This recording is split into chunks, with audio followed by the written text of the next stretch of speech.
immediate introduction and consideration of HJR 514.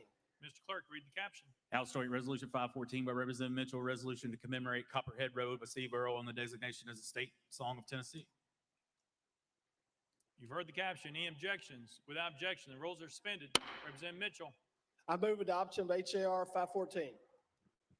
Representative Mitchell moves adoption of House Joint Resolution 514. Probably seconded. Any objection to the question? Seeing none. All those in favor of House Joint Resolution 514 say aye. Aye. All those opposed say no. I hereby declare it adopted. Without objection, motion to reconsider is tabled.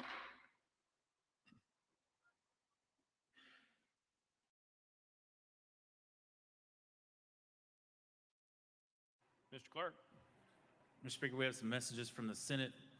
Mr. Speaker, I'm directed to return to the House SJR 234 for further consideration. Monday's message calendar. Mr. Clerk.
Mr. Clerk, members, I made a mistake on where to send Senate Joint Resolution 234. Without objection, we will undo our actions on Senate Joint Resolution 234. Leader Lambert, you are now recognized. Thank you, Mr. Speaker. Just a few moments ago, a member agreed to have his bill sent back to education. And with that, I move that House Bill 306 be heard in the Education Administration Committee next week. You've heard the motion. Are there any objections? Without objection, so ordered. Leader Lambert.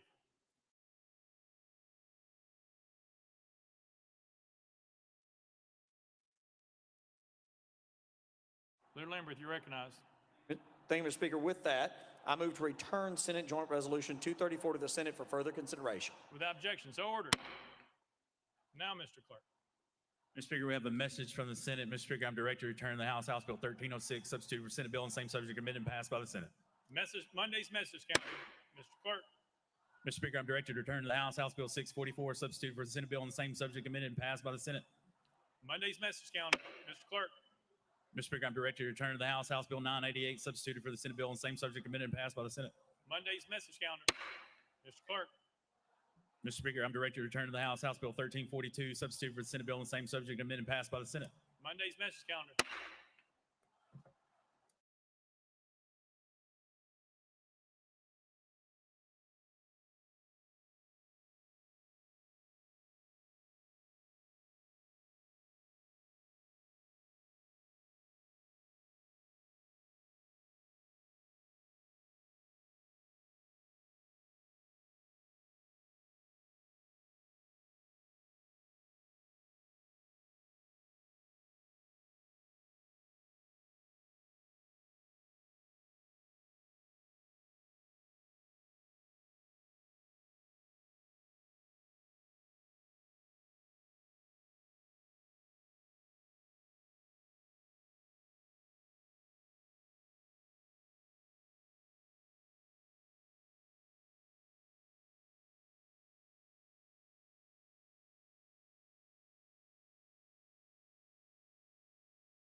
Representative Dixie, for what purpose?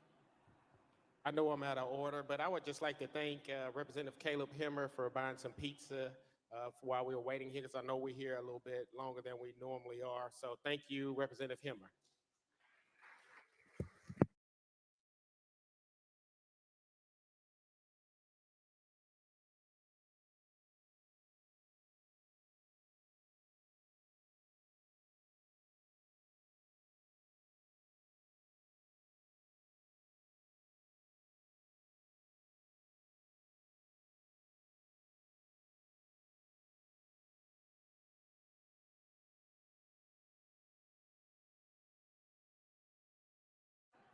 Leader Lambert, you're recognized.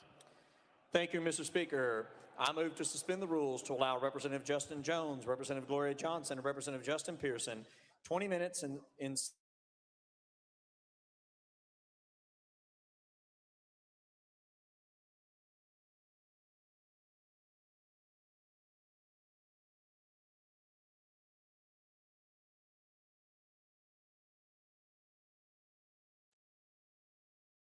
Objection, so ordered. Representative Garrett, you're recognized. Thank you, Mr. Speaker. Mr. Speaker, I rise today to suspend the rules for this purpose. Members, those that can hear my voice, today in the People's House, we had 29 bills on the calendar, 29 bills that were debated. Everyone had an opportunity to speak, but most importantly, we had 29 bills. Some were in that well that were Democrats, some in this well that were Republicans. Today, our republic worked. Today, the gallery was able to watch and stand, watch us do our work. It worked today. That's what's supposed to happen on this House floor when we debate legislation. We hear each other. We don't hear the hate. We don't hear the vitriol. It worked today. It can work for the future. 1 week ago, Mr. Speaker, it didn't work.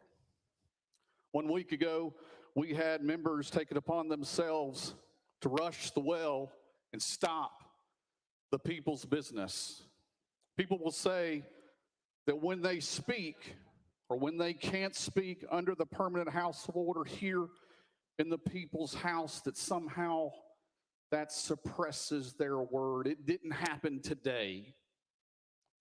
And what happened 1 week ago is that members that shut the order of this institution down silenced 7 million people. Today, I have a motion to suspend the rules to allow the video depicting the events occurring on March 30th, 2023 to be played in the chamber at this time. I so move. That's a proper motion, proper seconded. Any objection? All right, there's objection. That means we are voting.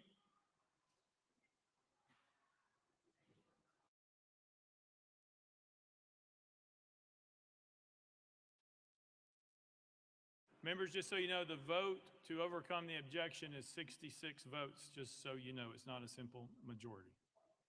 Representative Parkinson. Mr. Speaker, with this motion he's making, is we talking about the entire video? What portion of the video? What are we talking about? That would be a question for Representative Garrett. Representative Garrett. This is a 7-minute video of the public's video of all the action that took place on the floor.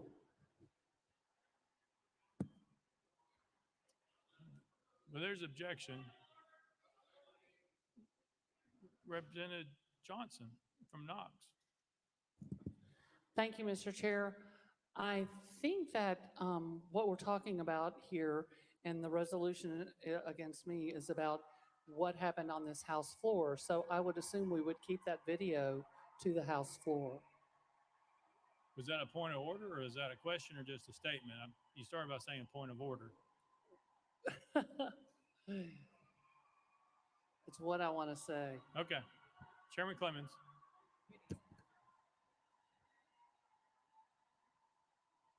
Thank you, Mr. Speaker. My question is, first of all, we had no prior notice of this motion to suspend the rules. Second of all, we are looking at a piece of evidence here is what has been proposed to play in this body. It has, from what I understand, it is a selective portion of a bigger picture. It does not encapsulate what happened to those poor children. It does not encapsulate what happened outside this building. It did not encapsulate or contain what the footage is from outside this chamber. We want to choose 7 minutes of what? I don't know what events that transpired is he referring to, is the sponsor referring to. So my question is, what 7 minutes? Why only 7 minutes? Or why not 3 minutes? I think we need more explanation on this matter. Representative Garrett. Thank you, Mr. Speaker. I think the video will speak for itself. Chairman Clemens. Mr. Speaker, this is completely out of order. This is completely unorthodox. The people who are the subject of this resolution have been refused the video, access to the video. We do not know if it's selectively edited. We do not know what 7 minutes we're talking about here. I mean, if we're going to have due process or something resembling due process, I think it's only fair for not only the people who are subject to expulsion, but also the leaders at the very least to be given a heads up as to what this video is, shown the video in advance, and let us prepare for this. We have at least one member who is represented by counsel. Counsel has not seen this video in preparation for this defense. So, Mr. Speaker, if we are going to maintain some semblance of fairness here, then by all means, I would ask that we vote against this motion to suspend the rules, because I don't know what they have chosen. I don't know what the video is. I don't even know if the video contains any depiction of the people subject to the resolution. How do we even know if it's relevant? If we start off in this manner, this is going to go downhill really quickly. I do not want to set this precedent, and I think in all fairness, I understand some of you may already have your mind made up, but you would expect fairness if you were in this position. Every one of us expects fairness. There are property interests at stake here.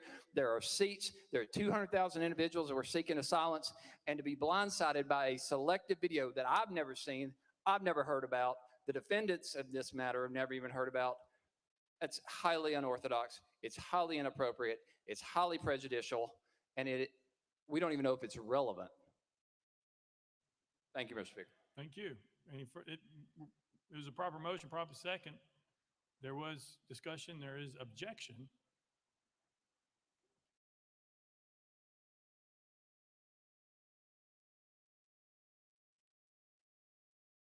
Oh, that's right. So we're on discussion on whether or not to suspend the rules to allow the viewing of the video. That's where we're at. And so right now, that's where we are. It's a proper motion, proper second. It's before us. There's objection. We're discussing it. Chairman Clemens. Thank you, Mr. Speaker. I think we deserve, at the very least, I maintain my objection, but we at least need a description of what the video entails before people vote, so they actually have an idea of what they're voting on. We don't know. So I would ask the sponsor of this motion again to describe what is in the video that we're seeing, whether it's edited, whether it's selectively edited, whether it contains the subjects of the resolutions or does not. Please, we need some information here before we vote so that we can vote in an informed manner. And I know Representative Mitchell, Representative Towns, and others have questions as well. Appreciate you calling their names. Leader Lambert, you're recognized. Thank you, Mr. Speaker. Thank you, Mr. Speaker. And I wanted to get back to the motion at hand directly. The motion says, I move to suspend the rules to allow video depicted events occurring on March 30th, 2023 to be played in the chamber at this time. While there may be one member that has a video ready, the motion itself is to suspend the rules to allow video. If others have video that is ready, then that is a road we can obviously go down, but the motion is to allow video depicted events occurring. So I understand the objections, but I, for one, would like to see whatever video. So before I vote on any motion for expulsion, that I can see video of exactly what occurred on this House floor. I was here that day. Most of us were here that day. But if there is video of exactly what occurred here, I may want to see it during our debate as to definitely what to do. And I, for one, have not made my mind up yet. So I would like to look at the video, listen to the debate, and make a determination at that time. Representative Mitchell. Yeah, thank you, Mr. Speaker. You know, folks, this is more or less a trial. So what we're doing right here is we're presenting evidence to the jury before we know whether it's prejudicial or not, which is totally unfair to the defense. From my understanding, the three individuals have not been allowed the video from the leadership.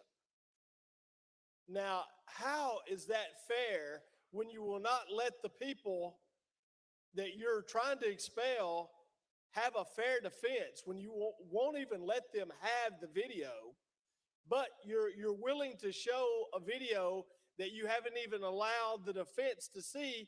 You're going to show it to the jury, and the defendants are going to see it at the same time for the first time that the jury sees it. How is that fair? You know, not just the folks in this room are watching, not just the folks in this state are watching, but the entire nation is watching us today. So if you want to go down this road and show the entire nation just how things work here, just go right ahead. Or let's pretend to be fair one time and do the right thing. Thank you. Representative Towns. Mr. Speaker, thank you. Mr. Speaker, I'm also troubled by what I'm hearing on this House floor today. I've been a very long time. I've seen a lot of activity, good and bad, especially during the time of the income tax invasion against the state income tax during the state.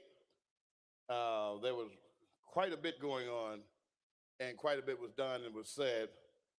But what we're doing today is seemingly we're selecting a video to be shown that's going to obviously show the harshest side where the emotions were inflamed and high. Now, what that's going to do, members, is this. We're 1 week removed from that. What you're getting ready to experience is you're getting ready to re-sensitize yourself to how you felt that day. The purpose of leaving and coming back is where we should have cooled off, better judgment, cooler heads prevail. But if you're showing a video where we were in the thrust and the heat of what was happening that day, you're going to go right back to how you felt that day.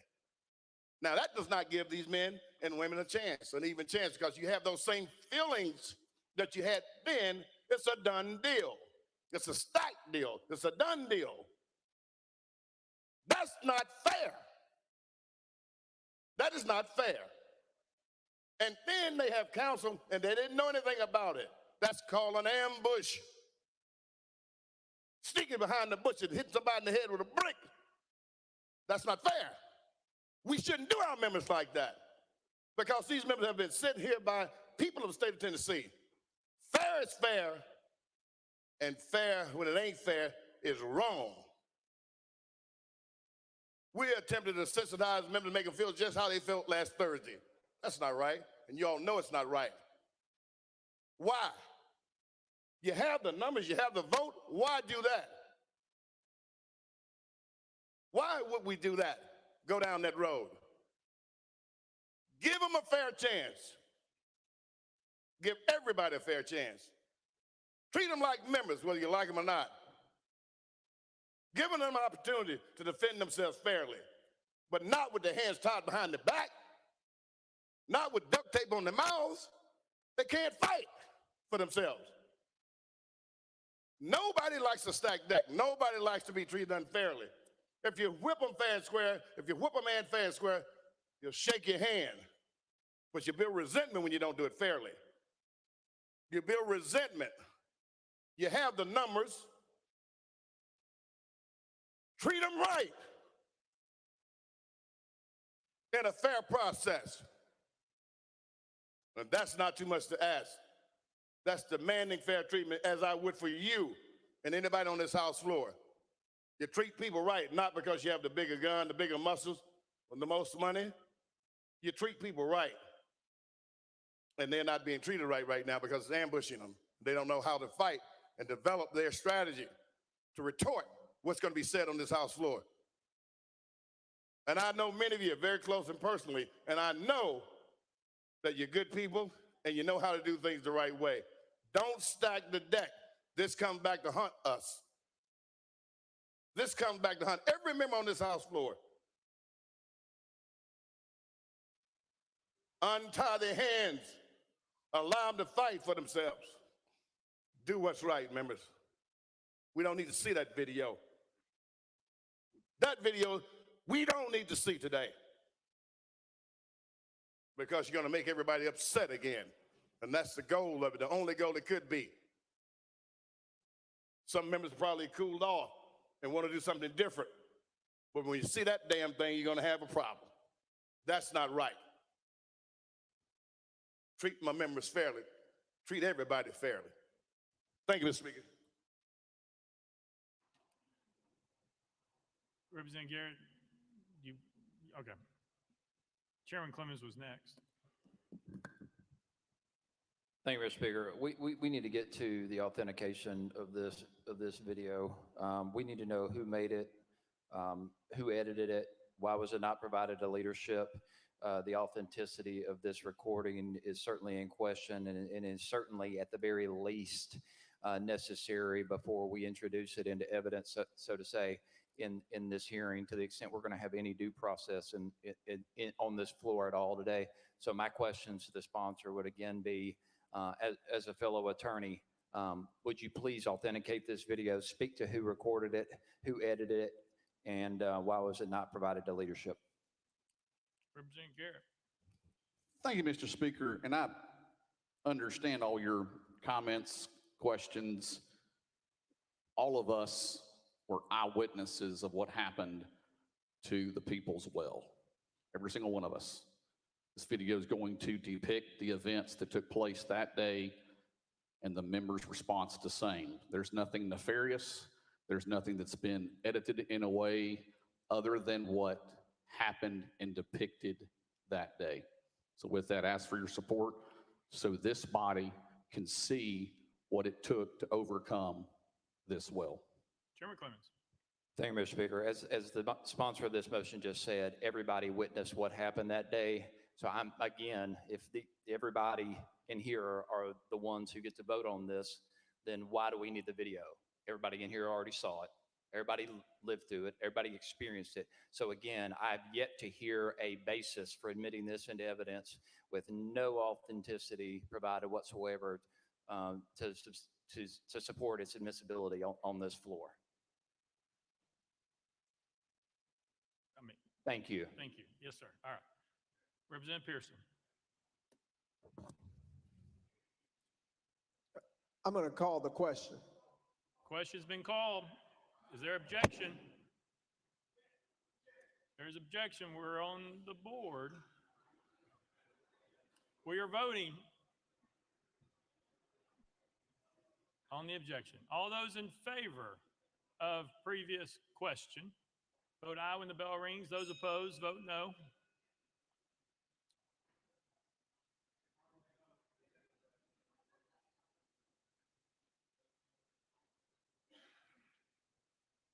Mr. Clerk, take the vote.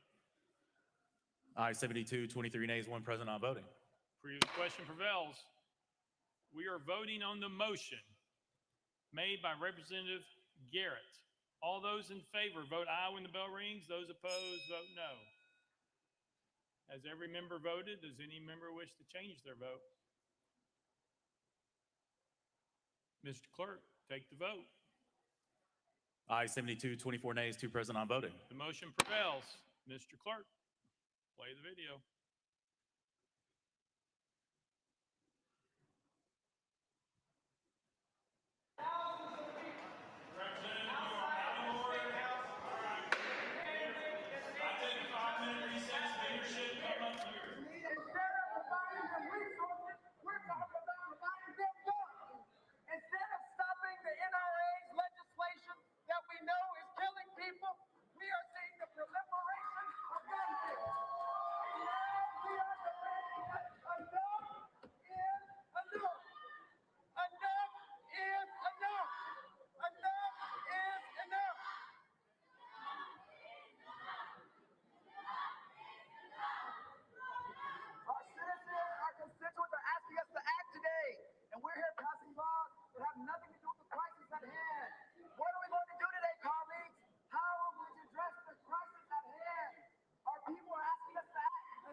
who decided to make the fight for a better Tennessee possible.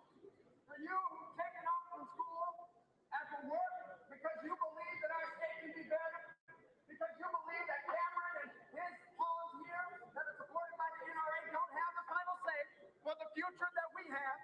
For you who believe in justice and advocacy and who believe in democracy, thank you. Because our fight is not over. I can tell you today we're going to win, but we're going to win.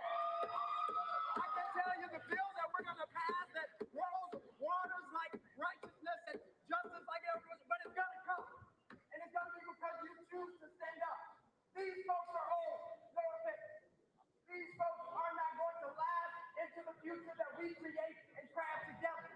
But if we remain steadfast and unmovable, if we follow the leaders like Gloria and Justin, if we do not yield and do not quit, if we remain focused on our vision, which is that kids should go to school without worrying about dying. Teachers should go to classrooms without worrying about coming shame. If we believe that this is the one that our democracy is built on. And it's too old to have to do it not just today, but tomorrow and in the days to come. Surely justice will come. To the media, there comes a time when we have to do something out of the ordinary. That's why we're standing in the well today, occupying the well, because our colleagues refuse to listen to the people of Tennessee. You left us with no other choice. We asked you, what will we do?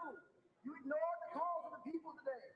We don't want to be up here, but we have no choice but to find a way to get in the way and disrupt business as normal, because business as normal and our children dying. That's right.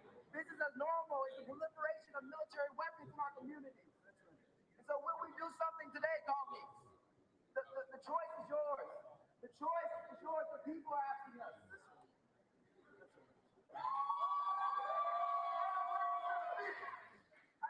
Great chant out there. Power to the people. Power to the people. Power to the people. Power to the people. Power to the people. Power to the people. Power to the people. Power to the people. Not to the NRA, not to our beliefs that allow us to be silent in the face of injustice. Power to the people who march, the people who speak up, the people who advocate. Power to you. And so we're not going anywhere. And they can take as long as they need. We'll be here. No justice, no peace. No action, no peace. No action, no peace. No action, no peace. No action, no peace. No action, no peace. No action, no peace. Whose house? Our house. Whose house? Our house. Whose house? Our house. Whose house? Our house. Whose house? Our house. Whose house? Our house. Whose house? Our house. Gun control now. Gun control now. Gun control now. Gun control now. Gun control now. Gun control now. Gun control now. Gun control now. Gun control now. We can't wait. We can't wait. We can get gun control now.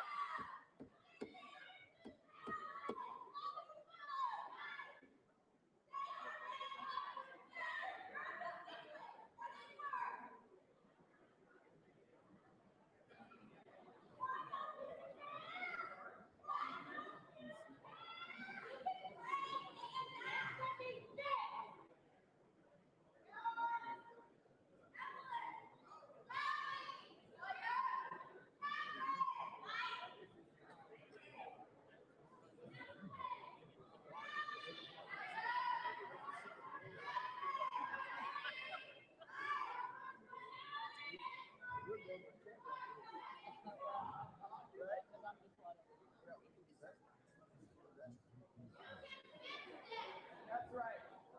That's right.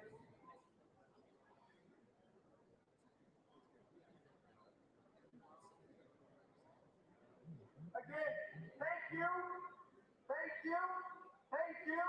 Thank you. Thank you. Thank you. Thank you. Thank you. We can never quit. And truly, if we never quit, we can never lose. They bank on us quitting, getting tired, getting so weary in our well-doing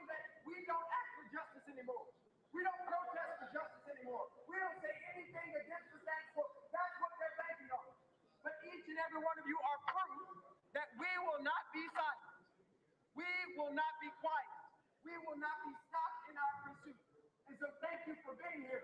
Thank all of your colleagues for being here. You are being heard and listened to, and we will not quit.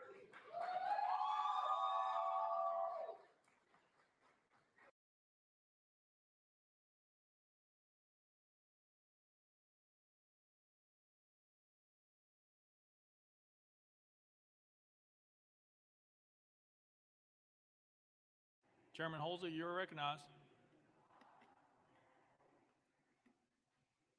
I think it's important that you note, we have accountability and sorry. responsibility, and personally, I have accountability and responsibility for what we did on Thursday. It broke House decorum. It did not follow the House's rules. I know, and my colleagues, I believe, I don't want to speak for them, knew I was breaking a House rule.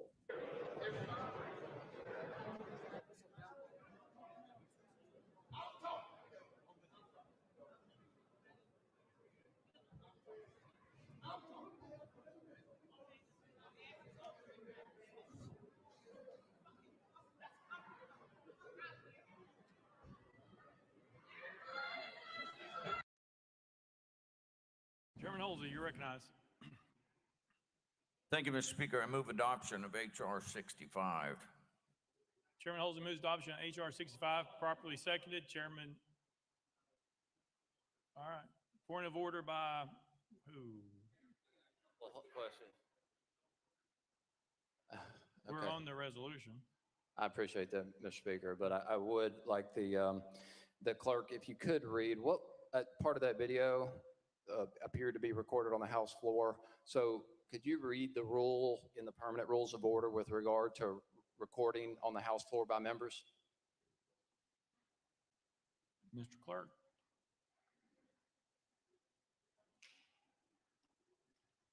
Mr. Speaker, just to be clear, is the representative asking about the rule about members recording and live streaming the proceedings of the House? Chairman Clemens. Yes, sir. Mr. Clerk.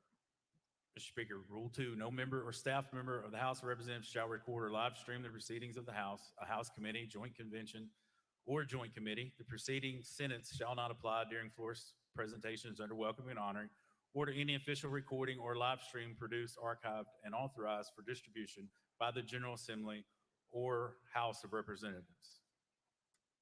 Chairman Clemens. Thank you. So would a member who made that recording that was shown in that video have violated that rule? Chairman Clemens. Sorry, Mr. Clerk.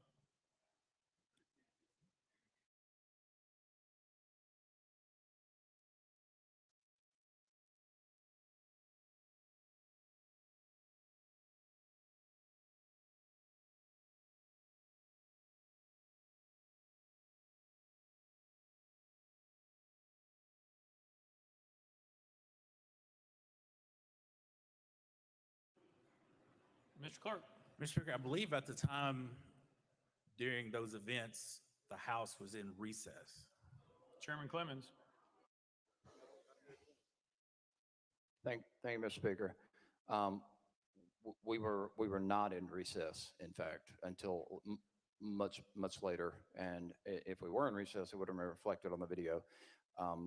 I would argue that whoever made that recording was in direct violation of the permanent rules of order adopted by the House of Representatives.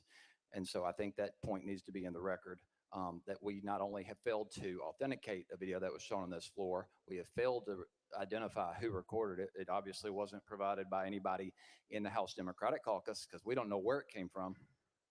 So somebody across the aisle who sponsored this resolution or a part of this resolution broke House rules. So are we going to punish them as well today? Mr. Clerk. Mr. Speaker, if a member was recording the proceedings of this body while the House was in session, yes, they violated the House rules. Recordings made while the House was in recess would not be while the House was having proceedings.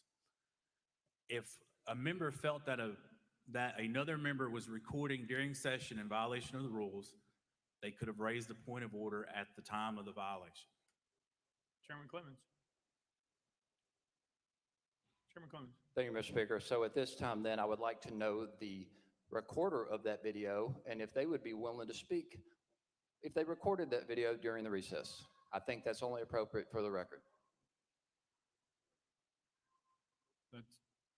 That's a question. I don't know who you're directing that to, but We were doing point of orders.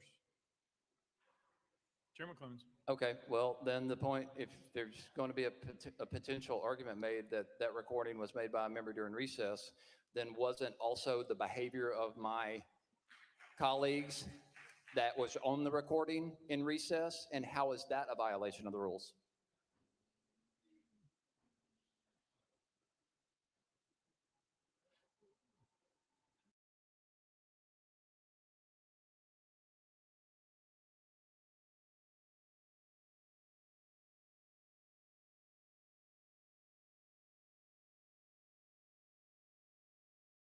Mr. Clerk. Mr. Speaker, that's the subject of these resolutions that is up for debate up for debate by the body as to what infractions to the rules occurred and when. Chairman Clemens. Thank you, Mr. Speaker, and thank you, Clerk. Well, that just goes to the matter of why we try to authenticate video before you admit it into evidence. You want to know the facts, who made it, when it was made, at what point it was made, who edited it, whatever happened. Also, the motion was inappropriate, and the motion didn't cover activities that took place off the floor of representatives. So half that video was shown against the rules of this House because it wasn't even encapsulated in or covered by the motion that was made to watch the video. We'll check that to make sure. Hang on.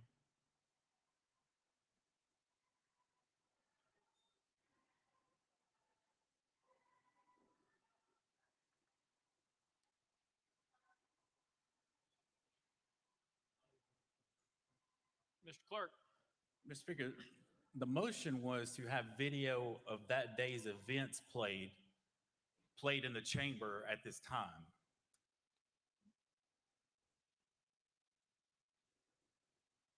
Chairman Clemens. I don't believe that was, if that was in fact the same motion, the press conference clips that were shown were not even made that same day. That was the next day. So here we have another violation of the rules, and we're not playing by the same rules in an even manner that's creating a fair process. Also, I'd like to raise a point of order that the ethics rules governing this House say that anyone who knowingly knows of someone who broke the House rules and doesn't report them has also violated a rule. So at this time, I'd like to know if anyone knows who violated that rule. Obviously, multiple people in this room saw this video before it came to the floor today, so you all know that someone knowingly broke the rules in the order of this House. So you have all violated the rules at this point, everyone who knows that that video exists at least. So again, the point of order is, are we going to expel everyone in this House that knows that video was made and by whom?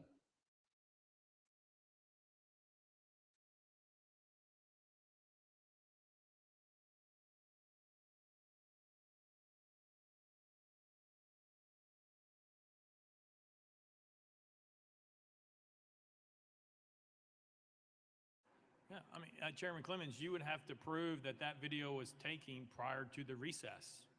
There's people who believe that video was taken after the recess. So therefore, that would not be an ethics violation or against the House rules. If you would like to prove that that's otherwise, we can do that another time. But right now, we're currently are where we are. Chairman Clemens. Thank you, Mr. Speaker. I appreciate that. At this time, then, I would like to, I think we should take a look at the House tape, the formal recording of this body, and see when that took place and as to whether or not that video did evidence a violation of the rules. I think that before we proceed today, I think that's 100% appropriate. Otherwise, also, if if it does turn out that that entire thing took place during recess, then how did they break the rules if we were in recess? So we can't have it both ways, Mr. Speaker. Chairman Clemens, I believe the first of the videos showed that they did break rules by going to the well and showing that they were at the well, they were speaking, they pulled out a bullhorn and ruled out an order before there was a recess. That's what the first part of that video was that I saw. Chairman Clemens. Thank you, Mr. Speaker. But we also saw in that video that that recording was made by somebody on the House floor that is also questionably a violation of the House rules and ethics rules. And so anyone who knowingly knew about that or took that recording violated the House ethics rules. Therefore, at this time, I move to refer House Resolutions 63, 64, and 65 to the House Select Committee on Rules. That's proper motion, proper second. We are voting.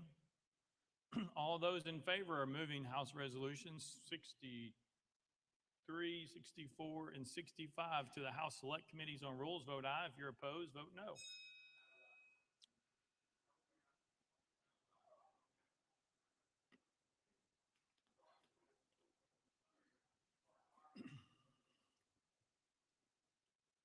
Mr. Clerk, take the vote. Ayes 25, 73 nays. Motion fails. Representative Parkinson. Thank you, Mr. Speaker. I'm concerned. I'm concerned about where we're going here because it seems like we're delving in or devolving into an abyss, a dark abyss here. And I've been here for 13 years now, and I've never seen this happen. And I've watched at least one member be expelled from this body, but I don't remember this body presenting any audio or any video or any text messages when they were expelling Jeremy Durham. But now we're presenting videos that appear to be extremely inconclusive or indicting on other members to bias the members or stoke emotion out of the membership. And I don't remember this happening before. And so I'm trying to figure out, why are we in this space? Why are we're creating a circus? And the eyes of the entire world right now are on this chamber. But we're off the top. From the very beginning, we are creating a circus, and it's embarrassing.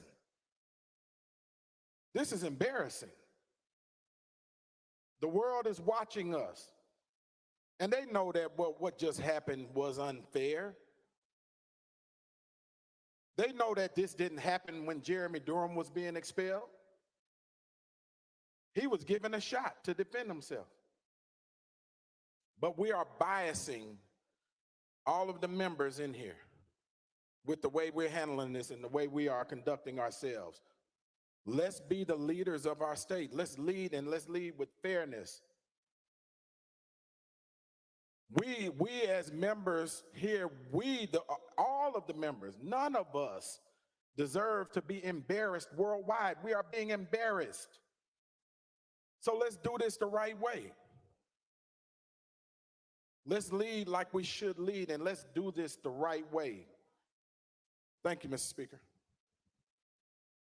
Mr. Clerk, he asked a question about a previous expulsion. Can you share with him what evidence was submitted? Mr. Speaker, there was, at the time, the Speaker appointed an ad hoc committee to file a report, to investigate and submit a report to the House.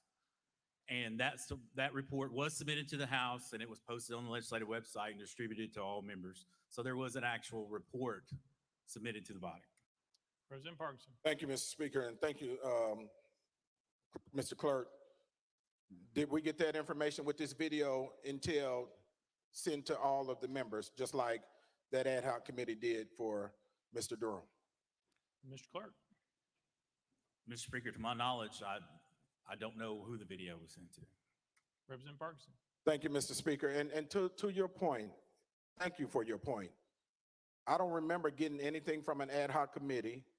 I don't remember getting any video from an ad hoc committee that gave us a chance to preface what was going to be said and stated on this House floor this morning. I feel ambushed. And so do many other members. We feel ambushed. And that's not right. Let's do this thing the right way so that we are not the circus that everyone is watching and talking about globally. That's all I'm asking.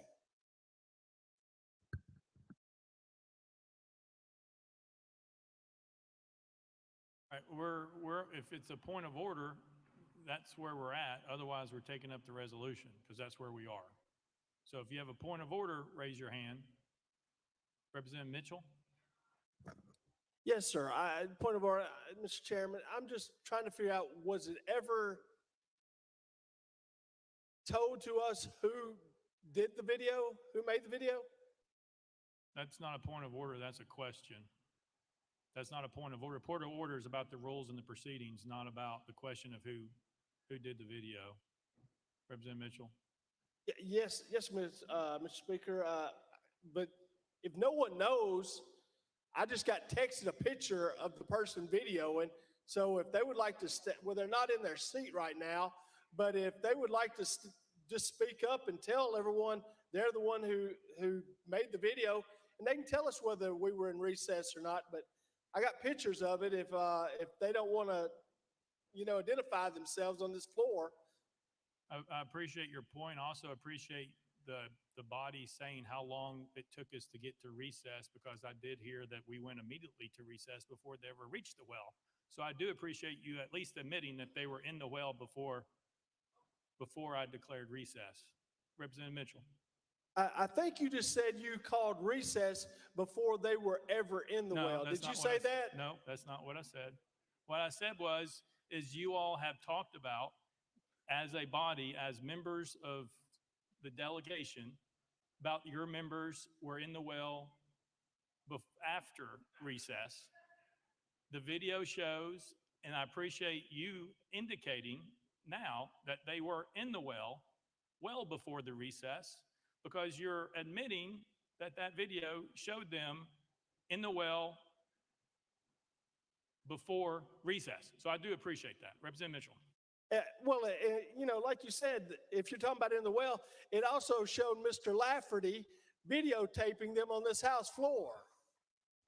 All right, very good. Chairman Holsey, you're recognized. Thank you, Mr. Speaker. I move adoption of H.R. 65. Chairman Holsey moves adoption of H.R. 65, properly second. Chairman Holsey. Chairman Holsey. Thank you, Mr. Speaker. I request that the We'll get clerk there. read the resolution. Mr. Clerk, read the resolution. House Resolution 65 by Chairman Holsey, a resolution to expel Justin Jones from his seat as a member of the House of Representatives of the 113th General Assembly of the State of Tennessee, elected by the 52nd Representative District. Whereas Article 2, Section 12 of the Tennessee Constitution provides that each House may determine the rules of its proceeding, punish its members for disorderly behavior, and with the concurrence of 2/3 expel a member, but not a second time for the same offense, and shall have all the other powers necessary for a branch of the legislature of a free state. And whereas all members of the House of Representatives must comply with the permanent rules of order of the Tennessee House of Representatives of the 113th General Assembly, including preserving order, adhering to decorum, speaking only with recognition, not crowding around the clerk's desk, avoiding personalities, and not using props or displaying political messages. And whereas during the House floor session, 19th legislative day on March 30th, 2023, Justin Jones of Davidson County, along with Gloria Johnson of Knox County and Justin J. Pearson of Shelby County, did knowingly and intentionally bring disorder and dishonor to the House of Representatives through their individual and collective actions. And whereas at approximately 10:49 a.m., Representative Jones and his colleagues, having gathered at Representative Johnson's desk, moved in unison to the well and began shouting without recognition. And whereas once gathered in the well and called out of order, Representative Jones and his colleagues proceeded to disrupt the proceedings of the House of Representatives from approximately 10:50 a.m. until approximately 11:42 a.m. And whereas during this time, Representative Jones and his colleagues shouted, pounded the podium, led chants with citizens in the gallery, and generally engaged in disorderly and disruptive conduct, including refusing to leave the well, sitting on the podium, and utilizing a sign displaying a political message. And whereas during this time, Representative Jones and Representative Pearson used the bullhorn to amplify their protestations, and whereas these actions were done in open session in the presence of and in witness by the members and staff of the House of Representatives, whereas it appears to be satisfaction of this body that Representative Jones's conduct on March 30th, 2023 constitutes disorderly behavior and justifies expulsion. And whereas such disorderly behavior on the part of Representative Jones reflects adversely upon the integrity and dignity of the House of Representatives of the state of Tennessee, places a cloud upon the actions of this honorable body, and is inconsistent with the duty of a member of this body, and where it is deemed that the best interest of the people of the state of Tennessee and this body for Representative Jones to relinquish his seat as a member of the House of Representatives. And whereas Representative Jones has been given advance notice of the contents of this resolution and has been afforded the opportunity to debate the resolution on the floor of this House prior to its passage, now therefore be it resolved by the House of Representatives of the 113th General Assembly of the State of Tennessee that pursuant to the authority under Article 2, Section 12 of the Tennessee Constitution, this body hereby expels Justin Jones from his seat as a member of the House of Representatives of the 113th General Assembly of the State of Tennessee elected by the 52nd Representative District for disorderly behavior occurring on March 30, 2023, and declares the 52nd Representative District seat vacant. Be it further resolved that copies of this resolution be prepared and forwarded to Justin Jones, the legislative body of Davidson County, the Honorable Bill Lee, Governor of the State of Tennessee, and the Honorable Trey Hargett, Secretary of State.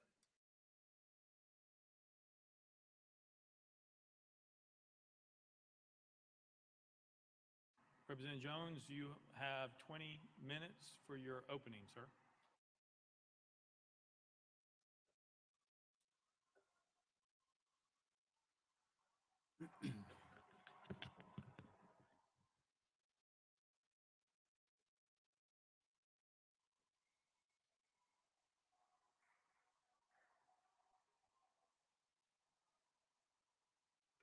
Thank you, Mr. Speaker. The world is watching Tennessee. The world is watching Tennessee. Because what is happening here today is a farce of democracy. What is happening here today is a situation in which the jury has already publicly announced the verdict. Just yesterday, the House Speaker took to national news to condemn us and call for expulsion before any evidence was presented, before any trial happened. And so what we see today is just a spectacle. What we see today is a lynch mob assembled to not lynch me, but our democratic process. But it will not stand, because no lie can live forever. Colleagues, the video you showed a few moments ago, I want to say thank you, because it showed for the world the ridiculousness of the claims that what we were doing merit the ultimate punishment of expulsion. Mr. Speaker, I represent 78,000 people. And when I came to the well that day, I was not standing for myself, but I was standing for my constituents. And the thousands of Tennesseans gathered in this Capitol demanding that this body act. But most particularly, I was standing for those young people. Those young people, many of whom come from my district, many of whom can't even vote yet, many of whom are disenfranchised, but all of whom are terrified by the continued trend of mass shootings plaguing our state and plaguing this nation. And so that is why I walked up to the well. I walked up to the well because you were pushing my people back. We brought a megaphone because you cut our people off and you cut their representatives off from the microphone time after time after time after time after time again.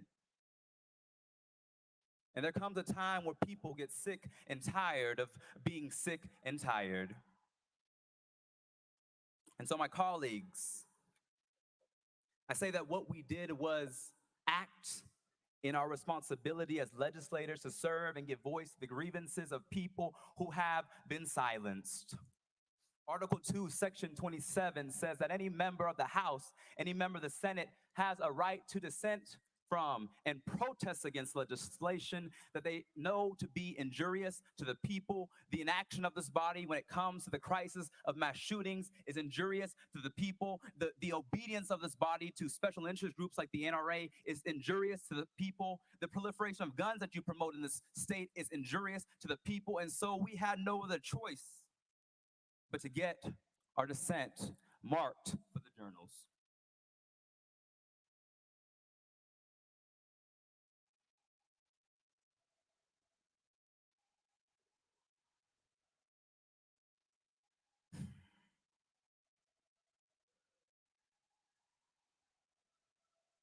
The next day, I was shocked to get messages, shocked to get copies of articles that House Speaker Cameron Sexton went on national television to lie to the world and say that what happened in this well was an insurrection. What happened out in those halls was an insurrection. I was shocked to have the Speaker of the House condemn mothers and children and grandmothers and parents and concerned citizens, clergy, lie on them and say that they were violent insurrectionists. And I think that he owes the people of Tennessee an apology. Because at no point was there violence. At no point did we encourage violence. In fact, what we were doing was calling for the end of gun violence that is terrorizing our children day after day after day, and all we offer are moments of silence. It is in that spirit of speaking for my constituents, of being a representative of the people, that I approached this well on last Thursday. Breaking a house rule, but exercising moral obedience to my constitutional responsibility to be a voice for my people, to be a voice for the Tennesseans who you choose not to listen to because of those NRA checks that are so hefty in your campaign funds. There comes a time where people get sick and tired of being sick and tired. And so I came as a representative to this well. And so today, we are brought to here, where members are responding in the most extreme measure, not because of what we did, but because by breaking decorum, we broke the glass of your false power for the world to see. We broke the glass of this chamber that someone called sacred. One of the members on the other side of the aisle was in tears and said, "I've never seen such a breach of this sacred chamber." And I thought to myself, that representative has obviously never read history. Because is it in this chamber, if you walk around this Capitol, you'll see bullet holes when representatives got into conflict. You'll see duels take place on this House floor, debating whether people like me should be treated like equal citizens under law. This is not a temple. This is a place where we're supposed to wrestle for our democracy and wrestle ideas and give voice to 78,000 constituents each of us represents. But for so long, this body, drunk with power, has modeled for the world what we know as nothing less than authoritarianism. And today is the climax of that behavior. That a week after a mass shooting plagued our community, the most direct action this legislative body takes, or should I say my colleagues on the other side of the aisle are taking, is to expel us for speaking about the issues of weapons of war on our streets.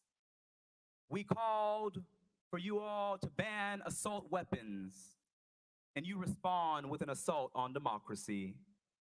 That is why the nation is watching you today. And I say to my colleagues on the other side of the aisle that no matter what you vote, you have the votes, but you will not be victorious, because there are generations of young people who see what is going on.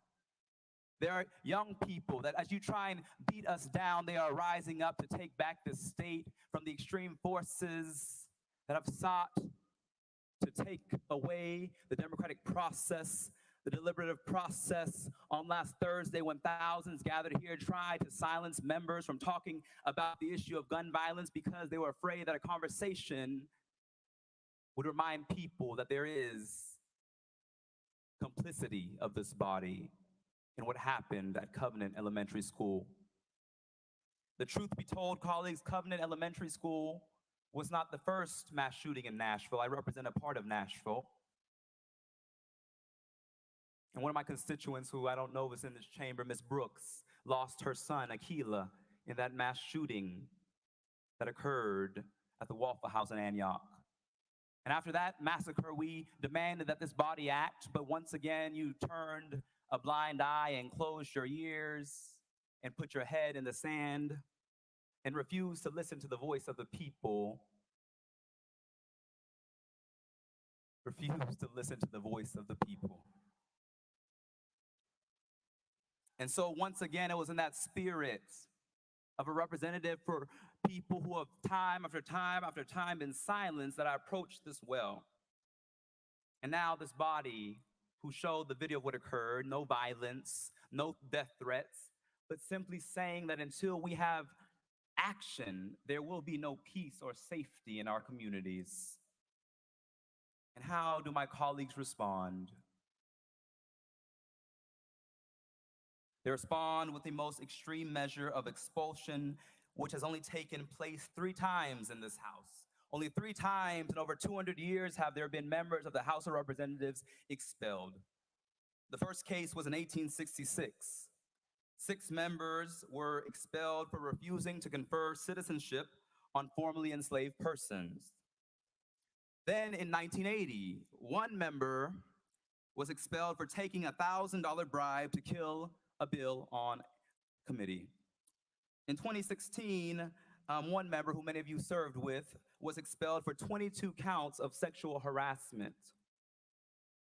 And now what you're doing with this prejudged expulsion resolution is saying that our actions were on par and equivalent with those egregious, some would say criminal activities that occurred.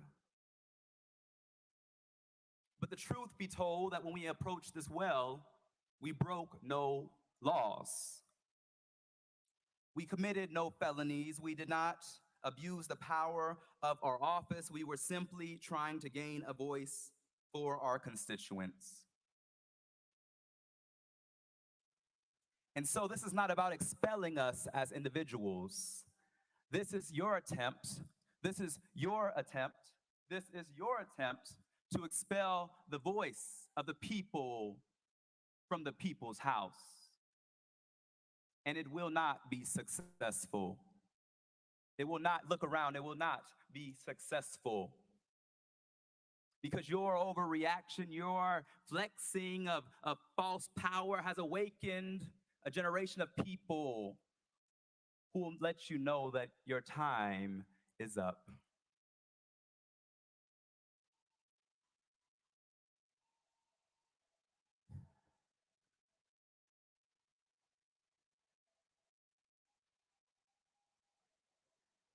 Let's talk about expulsion. For years, one of your colleagues who was an admitted child molester sat in this chamber. No expulsion. 1 member sits in this chamber who was found guilty of domestic violence. No expulsion.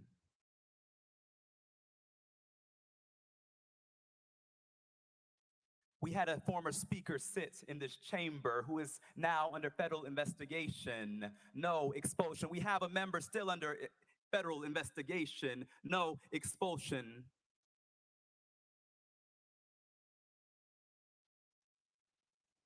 We had a member pee in another member's chair in this chamber. No expulsion. In fact, they're in leadership, but in the governor's administration.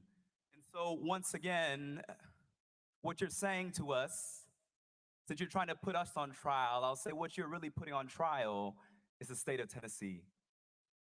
What you're really showing for the world is holding up a mirror to a state that is going back to some dark roots, a state in which the Ku Klux Klan was founded, is now attempting another power grab by silencing the 2 youngest Black representatives and one of the only women, Democratic women in this body. That's what this is about. Let us be real today. Let us be real today. Colleagues, there's another part of this. This extreme measure is a violation twofold. Because it also is an attempt to silence and undo the will of over 200,000 Tennesseans whom the 3 of us represent. Your extreme measure is an attempt to subvert the will of voters who democratically elected us as representatives to speak and to passionately fight for them.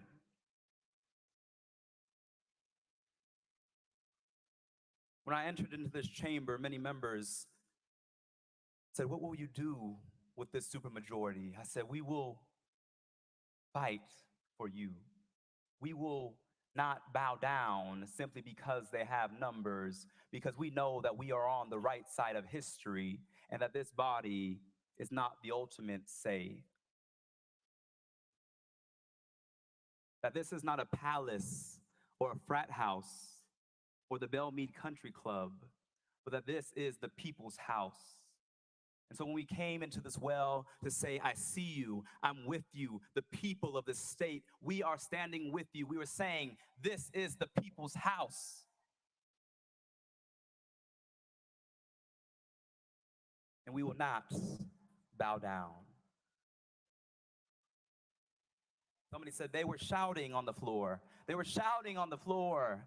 And it reminded me of a scripture from Genesis that said, the blood cried out. The blood cried out. That's what we were saying. There's a scripture that says, if we are silent, the stones will shout out. That's why we were shouting. No action, no peace. No action, no peace. No action, no peace.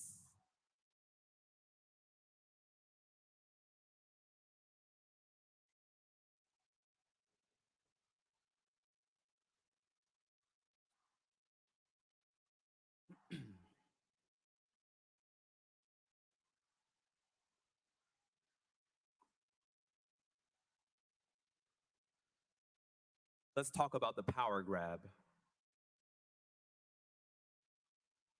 This is unprecedented, not just for our state, but it's the reason why states across this nation are sending letters condemning this body.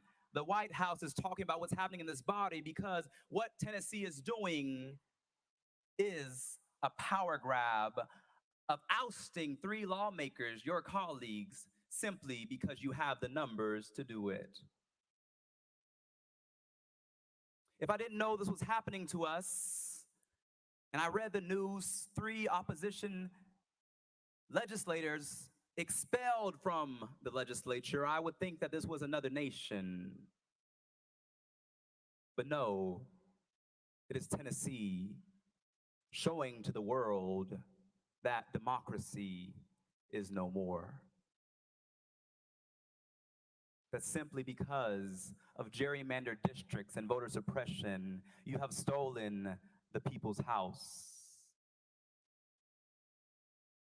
and think that you are ultimate authority.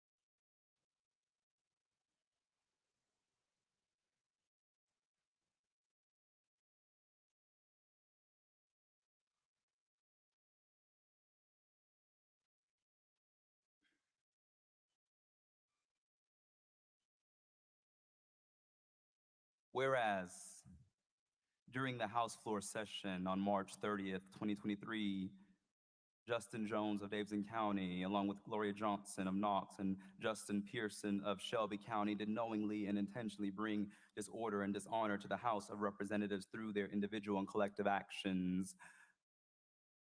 Mr. Speaker, how can you bring dishonor to an already dishonorable House?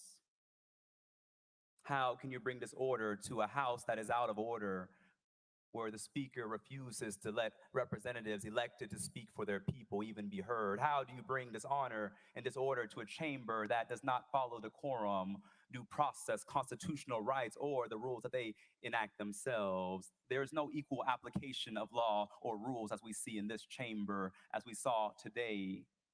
But it depends on who you know. It depends on if you have a certain letter by your name. It depends on if you have the supermajority. That does not sound like democracy to me.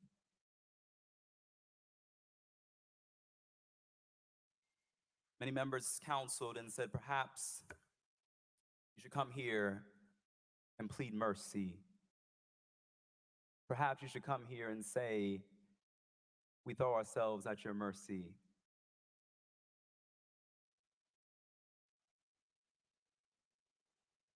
That we should be ashamed of what we did and hold our heads down low.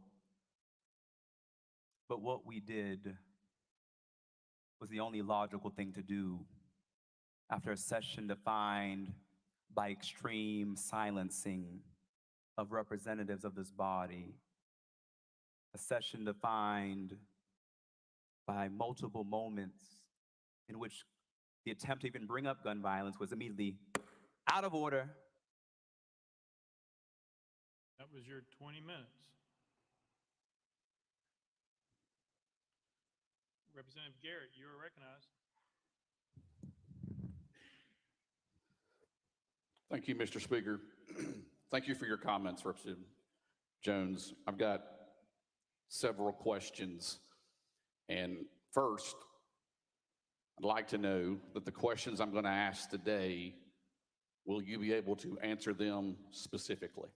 Representative Jones. Yes. Representative Garrett. Isn't it true that approximately at 10:49 last Thursday, Representative Johnson, Representative Pearson, and you gathered at Representative Johnson's desk at approximately 10:49 last Thursday? Representative Jones. Yes, as we frequently gather at her desk because it's in the corner of the room. Representative Garrett. You, Representative Johnson, and Representative Pearson then moved in unison to the well of the House, correct?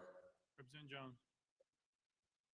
Are you saying at that time, or are you saying it in general? Representative Garrett. At that time, you moved in unison with Representative Johnson and Representative Pearson to the well, isn't that correct? Representative Jones. I'm not sure of the certain time, but we did walk together. Representative Garrett. At approximately 10:49 a.m. that day, on Thursday, you walked from Gloria Johnson's desk, Representative Johnson's desk, with Representative Pearson to the well, correct? Representative Jones. Thank you. This question has been asked and answered, but I'll answer it again. I'm not sure of the particular time. I want to be factual. Unlike this resolution, I want to make sure I have the facts correct. And so I cannot say the exact time, but I can say maybe around that time we walked over together. Representative Garrett. You, Representative Johnson, Representative Pearson, then began from the well shouting without recognition. Is that correct? Representative Jones. We began shouting after repeatedly being denied recognition. Representative Garrett. At that time that you approached the well, did you have recognition from the Speaker of the House to speak at the well? Representative Jones.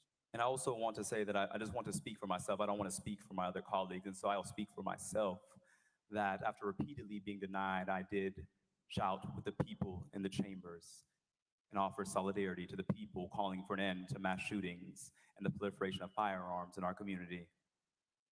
Representative Garrett. So you and other members, the two members referenced before, gathered in the well, and the Speaker gavelled you out of order. Isn't that correct? Representative Jones. And I'm not going to speak for my colleagues, but I'll say that I entered this well and shouted with the young people pleading for their lives, calling for us to act on gun violence after repeatedly being denied recognition by Speaker Cameron Sexton. Representative Garrett. Then do you deny that you were in the well and Speaker Sexton gavelled you out of order? Representative Jones. From my recollection, the Speaker gavelled out of order, recess almost instantaneously when we approached this well. And as you said in that video, much of what occurred on that video that Justin Lafferty took was not while we were in session, but it was after the Speaker, within about 10 seconds, gavelled a recess. And so what we did in this well, the majority of the time we were in this well, was during a recess. Representative Garrett. But at the time you entered the well, we were in session. So my question specifically, which you said you would answer my question specifically, You approached the well, began to shout in the well, and the speaker gavelled you out of order. Do you deny that the speaker gavelled you out of order?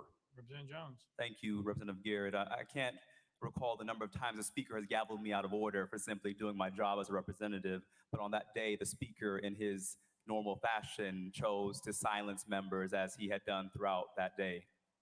Representative Garrett. And do you understand to speak from the well as you are speaking today, you were able to speak because Speaker Sexton recognized you in the well to be able to speak? Representative Jones. Thank you. I'm able to speak because the people of District 52 sent me here to speak. Speaker Sexton is not my constituent. Speaker Sexton is not a king. Speaker Sexton is not God, though he may want to be. He is my colleague. And so the people of District 52 sent me here to speak. And it's them who I ask for permission if I can speak and represent them. Representative Garrett. Oh, we're out. Very good. Leader Camper. Thank you, Mr. Speaker. Mr. Speaker, we're here today because voices have been silenced. We're here today because we have a system that says we value a process. Yet in that process, particularly in our committees, voices are continuously silenced. Then we get to the floor and the same is true. We don't get to fully vet bills. People can't represent their constituents' voices, and it has happened time and time again. This is not democracy. Democracy says your voice will be heard. I served 21 years in the military, and I do it again to protect democracy. I've traveled to other countries in the name of democracy. Yet, on this floor, for what appeared to be 15 seconds of a rule violation, we're not protecting democracy. Representative Jones represents thousands of people in this state whose voice have been silenced time and time and time again. And we had just had this mass shooting and only wanted to elevate the voices of those people. That's what he wanted to do. And for a simple rule violation, we have elevated this to the highest level of admonishment. That's not democracy. And even more, the gentleman has already been stripped of his committees, has already been restricted access to this building to represent those voices. And so now we're going to double punish. We're going to punish you, and then we're going to punish you. That's not democracy. As a member of this body, I'm here to make sure that we do uphold our democracy and that we value the voices of the people that are sent here, all of us. It's honorable to be sent here to represent those voices. And history is going to reflect what we do this day. History will reflect if it was worth these 15 minutes, 15 seconds of elevating the voices of the people rises to this level of admonishment. We have an opportunity in this body today to say it doesn't rise to that level. We have an opportunity to recognize someone just want to elevate the voices of their people. And maybe in the heat of passion, we feel like we have to admonish at the highest level, but I beg of you not to do that today. History will reflect it. And I am hoping that you decide to be on the right side of history at this moment in time.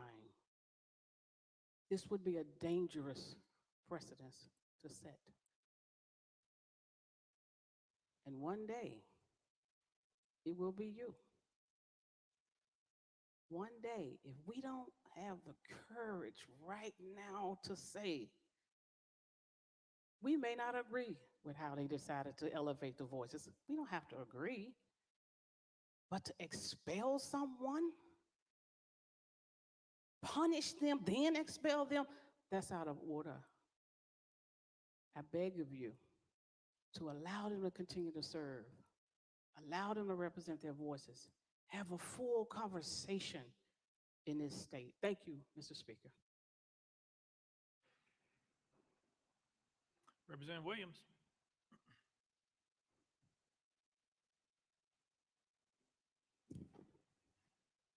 Thank you, Speaker Sexton.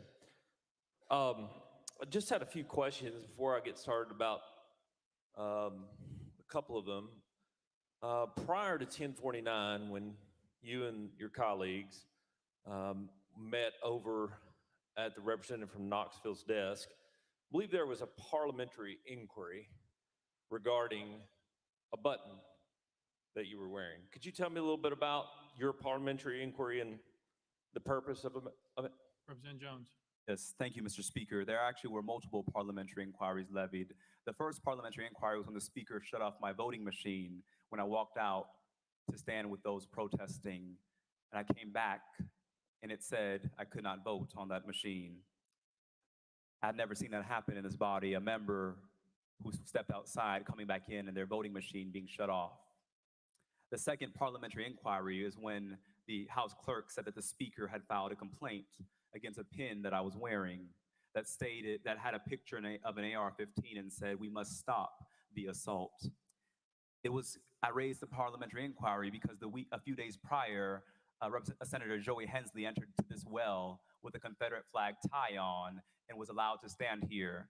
But I was threatened with a complaint for wearing a pin that expressed the demands of my district and of my constituents that we take action to end the proliferation of assault weapons in our community. Representative Williams. Thank you. Appreciate your answer to the question. The reason for the parliamentary inquiry was because after the rules say that we can't have props or buttons or things of that nature, and the fact that we do have, even today, we welcome our senators into the well, of which we have 4 in here today. The interesting part about it is the button was on your lapel. You were asked about the parliamentary inquiry. You were told by the clerk that no, it was not proper. It was against the rules in order to do so. And as soon as that was happened, I sat here at my desk, I looked over there, and then immediately you put the button back on your lapel and said, the rules don't apply to me. And so I recognized that when I saw it, and that button was on your lapel when you overtook the well. I guess the question for me too is when you took the bullhorn where you stand today, how did that bullhorn get into this chamber? Did you sneak it in the dark overcoat that you had when you went in and out of the house that day, or did you put it in your desk drawer? Tell me how you came to acquire that bullhorn. Representative Jones. Thank you, Mr. Speaker. There was multiple questions there, and so let's take them one by one. Representative Williams, with all due respect, I answered and you tried to tell me what my answer should have been, but which it was not. And so just because you want it to be an answer does not mean that it is the answer. When I raised my parliamentary inquiry, the Speaker once again shut off my microphone as I was addressing the issue. Can we roll the tapes? The Speaker once again shut off my microphone because he has a button up there that he loves to use to silence members. And so I was not able to complete my parliamentary inquiry. And if you notice in the video, The megaphone, which was in my jacket, the miniature megaphone, was not brought out until the speaker said, "Recess." And after he said recess, that's when I pulled it from my jacket. So every complaint you have with the megaphone was for actions that happened during recess. And the only reason that I had to use a megaphone is because House Speaker Cameron Sexton cut my voice and the voice of the 78,000 people I represent from the microphone. That's the only reason I had to bring a megaphone, is because the speaker cut off the microphone. Representative Williams. Thank you, Mr. Speaker. I appreciate the representative's honesty about being the one who brought the bullhorn into the well, because I did not know where it had come from. And out of limited time, obviously, there's one question that, as I thought about this over the weekend, and we wanted to make sure you had an opportunity to defend your actions, one of the questions that keeps coming back to my mind that I hope maybe you can answer is, when you say no action, no peace, what do you mean? What does Representative Jones mean by no peace? Thank you. Representative Jones. Thank you. I would invite my colleague from Putnam County to join any protest where that is a very familiar chant that usually goes, "No justice, no peace." And I believe the roots of it lie in something that Martin Luther King stated, that true peace is not merely the absence of tension, but it is the presence of justice. That's what I was saying, is that until we act, there will be no peace in our communities. In addition, I would like to read some context about that chant that comes from Jeremiah 6:14. I'll read the New Living Translation. It says, "They offer superficial treatments for my people's mortal wound. They give assurances of peace where there is no peace." I'll go to the New International Version. "They dress the wound of my people as though it was not serious. Peace, peace, peace, they say, where there is no peace." That's what the chant means, is that we have no peace, and that until we act, there will be no peace for the thousands of children who came here demanding that we act, who are afraid that if they're in school, they will be gunned down because you have passed laws to make it easier to get a gun than it is to get health care in this state. You've passed laws that make it easier to get a gun than it is to vote in this state. And so that there will be no peace in Tennessee until we act on this proliferation of weapons of war in our community. That is the peace I was talking about. That is what I was saying. Representative Williams, thank you for your question. Representative Freeman. Thank you, Mr. Speaker. And members, I rise today to implore you not to do this. We have votes on this floor all the time that I disagree with, but this one sets a very dangerous precedent. There are 78,000 people that Representative Jones represents. He was elected in a competitive primary. This is who that district wants to represent them. March 27th, 6 people were killed in Nashville, 3 children. We had a couple of presentations. I was fortunate enough to say some words. My colleague, who also represents Davidson County, wanted to say some words and didn't get the opportunity. The passion that he has for his constituents overflowed, and he couldn't take it anymore, and felt like his voice and the voice of the 78,000 people that he represents needed to be heard.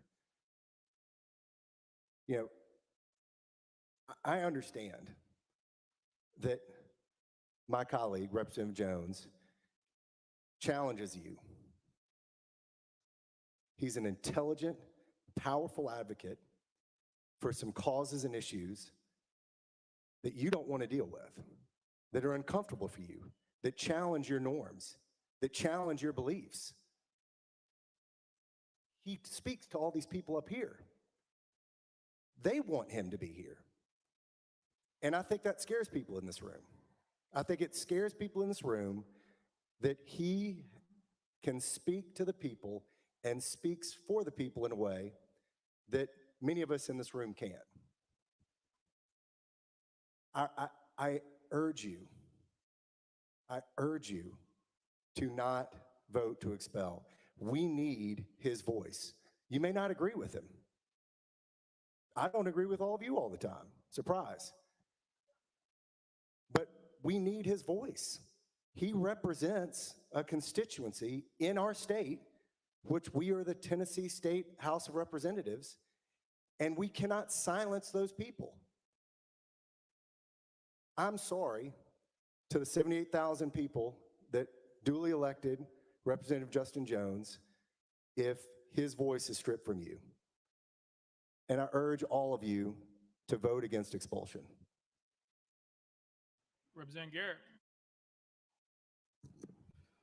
Thank you, Mr. Speaker. I've only got a few questions in the time that I have, and I appreciate your candor and I appreciate your responses. And again, I would ask that hopefully you can respond specifically to my question. You knew that Article 2, Section 12 of the Tennessee Constitution vested the House with the power to set its own rules, correct? Representative Jones. Thank you, Mr. Speaker.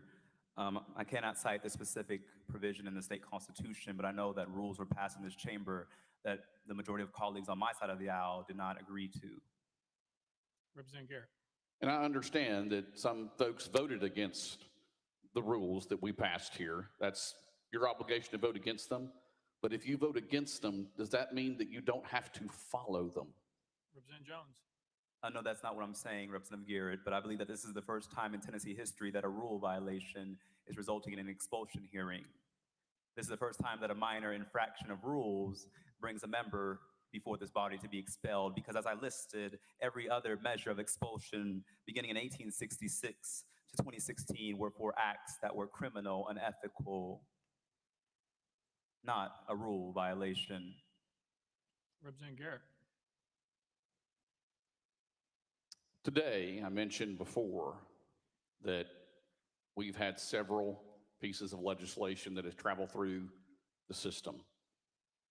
Everyone was able to speak on it. Everyone's district's voice that wanted to speak was heard today.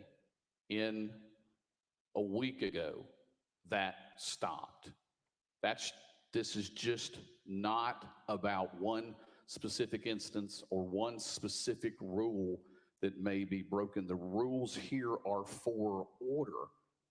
We owe that to the constituents that we represent across this state.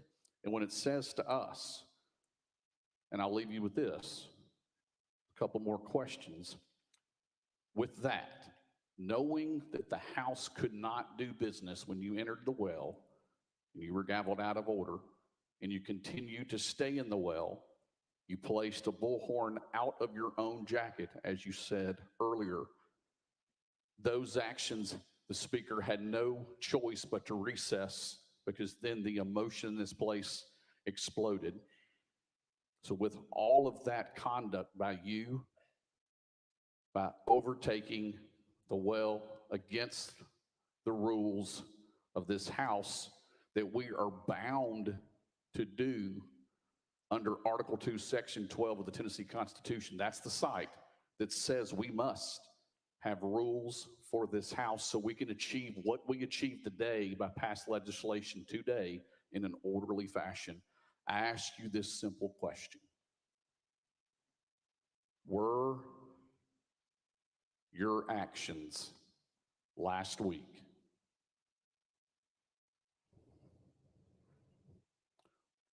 as you define them, were they disorderly and disruptive to this House chamber? Representative Jones.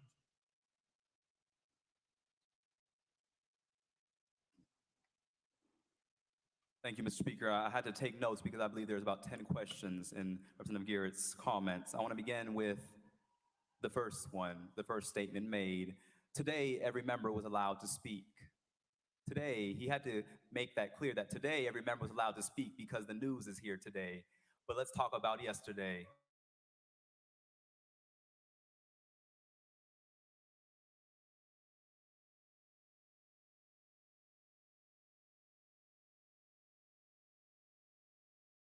For many years, supermajority that is drunk with power.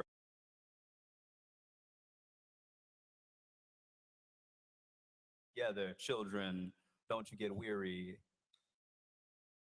We walked to the well. We didn't overtake anything. We did not use violence. We did not act in ways that were unlawful. We walked together peacefully and orderly to the well that many of us had been not afforded the opportunity to speak from. You said, was your actions disorderly and disruptive? I think the honest answer is that I believe that my presence here as one of the youngest Black lawmakers who speaks for my district is disruptive to the status quo. I believe that's what is disruptive, that when I'm in committee and you seek to pass agendas that harm my community, I say objection, point of order, I don't agree, my constituents deserve a voice. That is disruptive and to the status quo because you would have us bow down. But Meshach, Shadrach, and Abednego said, we shall not bow. And that is what I say to you, Representative Garrett, that we shall not bow. That is what I say to the House Speaker, that we shall not bow. Because what is disorderly is a body that has used voter suppression and rigged maps to take control of our state. What is disorderly is a body that silenced the voices of Nashville at the congressional level, at the city council level, now trying to remove us at the legislative level. That is disorderly to democracy. That is disruptive to what we have an obligation to uphold. And so that is my response. Yeah, Representative Love yep, all right. Thank you, Mr. Speaker. Members, a few years ago, we made the Bible the state book. And there is this common thread in there about grace. Grace. It's not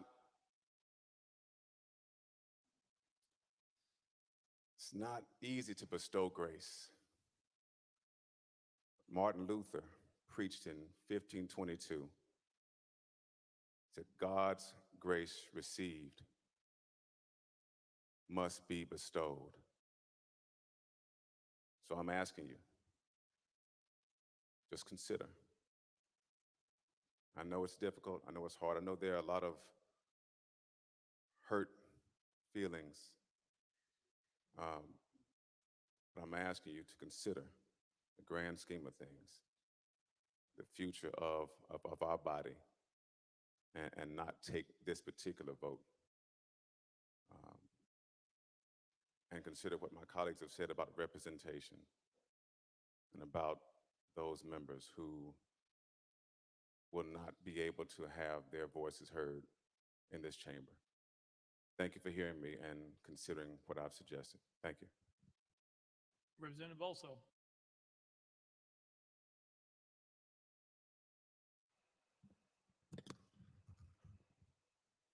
Thank you. Mr. Speaker, I have one question for the representative, but before I ask it, I want to say a couple of things. First, the representative's address was a compelling, eloquent statement of why he needs to be expelled. In fact, when you listen to it carefully and closely, it's clear that he wants to be expelled. That's why he refers to all of you as a dishonorable house. We all saw the video of what he did. He and two other representatives effectively conducted a mutiny on March the 30th of 2023 in this very chamber. Recall that in his opening statement, he called his actions honorable. What that means, ladies and gentlemen, is that the gentleman shows no remorse. He does not even recognize that what he did was wrong. So not to expel him would simply invite him and his colleagues to continue to engage in mutiny on the House floor, a mutiny which to this body and to this state has been unknown in its 227-year history since we adopted our Constitution in 1796. And passing for the moment the fact that he does not even consider what he did on March 30 wrong, look at the disrespect with which he has conducted himself today. He called our speaker a liar. He pointed derisively at our speaker. He insulted each and every one of you, effectively convicting you of being beholden to interest groups rather than voting your conscience. And then the one that I really do not understand is he said that if you vote to expel him, which is actually what he wants, you will be undoing the will of 200,000 Tennesseans. But we know that's not true, don't we, ladies and gentlemen? We know it because we can read our Constitution. This resolution opens with a recitation of the provisions of Section 12 of Article 2 of our Constitution. It's just one sentence, but it says three things. It says each house, the House and the Senate, has the power to determine its own rules. And then second, it provides that each chamber, the House and the Senate, has the power to punish for disorderly behavior. And then third, it says with the concurrence of 2/3 of the body can expel